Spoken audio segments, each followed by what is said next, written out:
నిన్న ఒకే సమయంలో అటు ముఖ్యమంత్రి రేవంత్ రెడ్డి, ఇటు వరంగల్లో మాజీ ముఖ్యమంత్రి కేసీఆర్ కగారు పట్ల స్పందించిన తీరుతో ప్రజాస్వామిక వాదుల కళ్ళల్లో ఆనందం కనిపిస్తుందని అయితే చెప్పొచ్చు. అమాయక ఆదివాసీల హత్యలు ఆపండి అంటూ 2 నెలల కాలంగా తెలంగాణలో మేధావులు చేస్తున్న ప్రయత్నం మెట్టు ఒకంత విజయం సాధించారని అయితే చెప్పొచ్చు. 2 ప్రధాన ప్రతిపక్షాలను కదిలించిన శక్తి మేధావులకు దక్కిందని చెప్పేసి అయితే ఇటు రేవంత్ రెడ్డిని కలిసిన సమయంలో వినిపించిన మాటలే ఉదాహరణ అయితే మనకి తెలుస్తుంది. స్వయంగా రేవంత్ రెడ్డి నక్సలైట్ల సమస్యను సామాజిక ఆర్థిక కోణంలో చూస్తామని, దీనికోసం చర్చల విషయమై సీనియర్ మంత్రి జానారెడ్డి అభిప్రాయాన్ని కూడా తీసుకుంటామని చాలా సుస్పష్టంగా అయితే చెప్పారు. ఇది కాకుండా త్వరలోనే కేబినెట్ సమావేశాన్ని కూడా ఏర్పాటు చేసి మావోయిస్టులపై చర్చిస్తామని కూడా రేవంత్ రెడ్డి తనను కలిసిన రిటైర్డ్ జడ్జి చంద్రకుమార్ సహా రిటైర్డ్ ప్రొఫెసర్లకు హామీ ఇవ్వడంతో ప్రజాస్వామిక వాతావరణం పట్ల మేధావులకు విశ్వాసం పెరిగిందని అయితే చెప్పొచ్చు. ఇక బీఆర్ఎస్ సభలో కేసీఆర్ మాట్లాడిన 4 ముచ్చట్లలో పిడుగులనే కురిపించినని చెప్పొచ్చు. ఏంది అధికారం ఉంది అని అడ్డగోలుగా చంపుకుంటూ పోతే ఏం పద్ధతి, కగారును ఆపాలి, అమాయక హత్యలను ఆపాలి అంటూ తమ పార్టీకి చెందిన కార్యకర్తలచే నాయకులచే తీర్మానం చేయించి లక్షలాది మందితో కేసీఆర్ చప్పట్లు కొట్టించాడు. నిజానికి ఈ మధ్య కాలంలో ఎన్కౌంటర్లో మరణించిన 458 మందిలో 12 మంది మాత్రమే తెలుగు రాష్ట్రాలకు చెందినవారు. అందులో 2 ఆంధ్రప్రదేశ్, 10 మంది తెలంగాణకు చెందిన వారు ఉన్నారు. శాంతి కోసం తీవ్రంగా ప్రయత్నిస్తున్న వృద్ధ తరానికి, యువతరానికి రేవంత్ రెడ్డి, కేసీఆర్ లాంటి ప్రధాన నాయకులు ముందుకొచ్చి కగార్ని వ్యతిరేకించడంతో ఊపిరి పీల్చుకున్నట్లయితే అయిందని తెలపొచ్చు. ఈ నేపథ్యంలో ఛత్తీస్గఢ్, జార్ఖండ్, మహారాష్ట్ర, ఒరిస్సా, మధ్యప్రదేశ్, తెలంగాణ రాష్ట్రాల్లో ఆదివాసీ ప్రాంతాల్లో కొనసాగుతున్న ఆపరేషన్ ఏదైతే ఉందో అది కగార్ పట్ల, ఈ చర్య కింద చంపబడుతున్న వారి పట్ల దేశంలో భారత కమ్యూనిస్టు పార్టీ సిపిఐ, ప్రధానంగా భారత కమ్యూనిస్టు మార్క్సిస్ట్ సిపిఎం స్పందిస్తున్న తీరును పరిశీలిస్తే ఆ పార్టీ నాయకులు మోస్తున్న ఎర్ర జెండాకు, కాషాయ జెండాకు పెద్ద తేడా కనిపించడం లేదనే తెలుస్తుంది. నా చిన్నప్పుడు వినేటోడిని కొన్ని గ్రామాలలో ఏదైనా సమస్య వచ్చింది అని అంటే, నానా సమస్యలు ఉన్నాయనంటే బతుకు భారమైనప్పుడు ఎర్ర జెండాలు బాసటగా నిలుస్తాయంట. ఎర్ర జెండాలు బతుకు భారమైనప్పుడు, దుర్భర పరిస్థితుల్లో ఉన్నప్పుడు, ఎక్కడైనా చాలా వరకు ఈ గుట్టలు కానీ ఇంకా ఏదైనా ప్రభుత్వ స్థలాలు ఆక్రమించుకున్న కాడ ఎర్ర జెండాలు కనపడి, కానీ ఇప్పుడు ఉన్నాయా? ఇప్పుడు కనపడుతుందా ఎర్ర జెండా? ఏం చేస్తున్నారు వీళ్ళు? ఈ పూర్తి కథనం అయితే చూడండి. ఈ మాజీ ముఖ్యమంత్రి కానీ, ప్రస్తుత ముఖ్యమంత్రి కానీ, ఈ నక్సలైట్ల, మావోయిస్టుల మద్దతుదారులు ఎవరైతే ఉన్నారో అసలు వాళ్ళు ఏం చేస్తుండ్రు? ఈ ఎర్ర జెండాల పేరు చెప్పుకొని ఎవరైతే ఇప్పుడున్న నాయకులైతే ఎందుకు మౌనం వహిస్తుండ్రు అనేది ఈ కథనంలో నేను పూర్తిగా విశ్లేషణ చేస్తాను. నచ్చితే ఒక లైక్ చేయండి, కామెంట్ చేయండి, సబ్స్క్రైబ్ చేయడం మాత్రం మర్చిపోవద్దు. ఇంకా వీడియోలోకి వెళ్దాం. కమ్యూనిస్టులుగా చెప్పుకుంటున్న వారికి దండకారణ్యంలో జరుగుతున్న నరమేధం గురించి స్పందించే కనీస మానవత్వం లేదా అని చెప్పేసి మానవతావాదులు, ఇటు ప్రజలు చర్చించుకుంటున్నారు. ఆదివాసీలపై పాపిస్ట్ యుద్ధం కొనసాగుతుంటే కనీసం వీళ్ళకి పేరుకే వర్గ పోరాటం, మార్క్సిజం, లెనినిజం వల్ల వేస్తూ సిపిఎం, సిపిఐ జాతీయ నాయకత్వం కగార్ని వ్యతిరేకించడం కాదు కదా, కనీసం నిరసనకు కూడా ఆమడదూరంలో ఉంటున్నారు. అంటే ఇంకా చెప్పాలంటే వీరికంటే అధికారంలో ఉన్న ముఖ్యమంత్రి రేవంత్ రెడ్డి, మాజీ ముఖ్యమంత్రి కేసీఆర్ 100 పాలు నయం అనిపిస్తుంది. కేవలం నగరాల్లోని అసంఘటిత కార్మికులతో, అంటే ఈ లేబర్ వర్క్స్, బిల్డింగ్ వర్క్స్ కానీ, కన్స్ట్రక్షన్ వర్క్స్ కానీ, ఎలక్ట్రికల్, ప్లంబింగ్, శానిటేషన్, మున్సిపల్ ఈ కార్మికులు ఎవరైతే ఉంటారో వాళ్ళని మాత్రమే కార్మికులతో జెండా మోయించి చిన్న చిన్న ర్యాలీలకు పరిమితమైన ఈ పార్టీలకు ఆపరేషన్ కగారు గురించి మాట్లాడే సమయం లేదా అన్నది ప్రజా సంఘాల అయితే విమర్శిస్తున్నాయి. కగార్ యుద్ధాన్ని వ్యతిరేకిస్తూ కరీంనగర్లో తలపెట్టిన ఒక సభలో ఒక పెద్ద కామ్రేడ్ హాజరై మావోయిస్టులు చేస్తున్న త్యాగాలు వ్యర్థమని చెప్పిండు. ఆయన ఒక పెద్ద కామ్రేడ్, ఆయన మావోయిస్టులు చేస్తున్న త్యాగాలంటే వ్యర్థం అంట.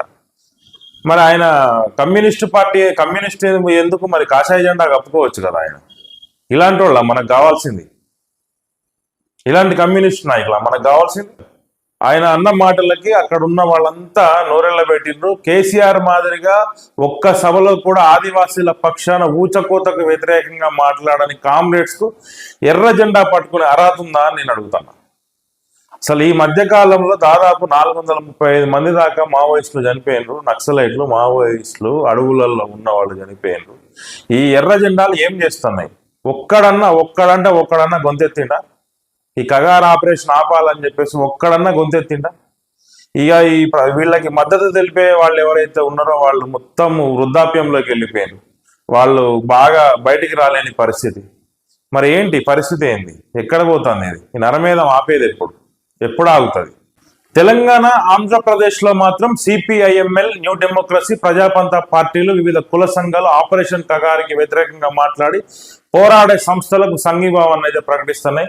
తెలంగాణలో CPI MLA Kunamneni, Bhadradri Kothagudem MLA Kunamneni Sambasivarao సైతం కగార్ పేరిట ఆదివాసీ హత్యలను ఆపాలని ప్రకటన అయితే విడుదల చేసిండు. సాధారణంగా రాజకీయ పార్టీలు నక్సలైట్లను దేశభక్తులుగా పొగడటం, ఆ తర్వాత ఆ బాధ్యతను పోలీసులకు అప్పగించడం 1983 నుండి అదే కథ నడుస్తుంది. బీజేపీ మళ్ళీ అధికారంలోకి వచ్చిన తర్వాత ఇక నక్సలైట్ల పేరు లేకుండా చేస్తామని బహిరంగంగా ప్రకటించి ఆ మేరకు దొరికిన వారిని దొరికినట్టు కాల్చి చంపుతారు. పదుల సంఖ్యలో దాదాపు ఒక్కసారి గుంపులుగా కాల్చివేతకు గురైన సందర్భాలు కూడా ఉన్నాయి. ఉమ్మడి తెలుగు రాష్ట్రాల్లో ఎన్కౌంటర్ జరిగిన ప్రతిసారి ఒక మెజిస్ట్రియల్ విచారణ అయితే జరిగేది. ఇప్పుడు ఆదివాసీ రాష్ట్రాల్లో అది కూడా లేదనే చెప్పాలి. కేంద్ర హోంమంత్రి అమిత్ షా గారు అయితే ఒక మాట అన్నాడు, అసలు ఇంకొక 11 నెలల్లో దేశంలో మావోయిస్టులను లేకుండా చేస్తామని చెప్పేసి అయితే అనేక సార్లు ప్రకటించిండు. 2026 వరకు ఆపరేషన్ కగార్ పూర్తి చేస్తామని, మావోయిస్టు పేరు వినపడకూడదని చెప్పేసి కేంద్ర మంత్రి అమిత్ షా చెప్పడం అయితే జరిగింది.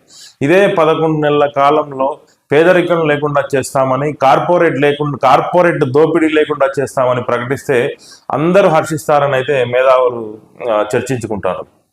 కాల్పుల్లో 458 మంది చనిపోయిన తర్వాతనైనా 2 ప్రధాన పార్టీలు ముందుకు రావడం అనేది చాలా హర్షించదగ్గ విషయం. ఇటు తెలంగాణ కాంగ్రెస్ పార్టీ ముఖ్యమంత్రి రేవంత్ రెడ్డి కానీ, అటు మాజీ ముఖ్యమంత్రి మొన్న ఎల్కతుర్తి వరంగల్ బహిరంగ సభలో మాట్లాడిన 4 మాటల్లో నక్సలైట్ల గురించి కూడా మాట్లాడిండు.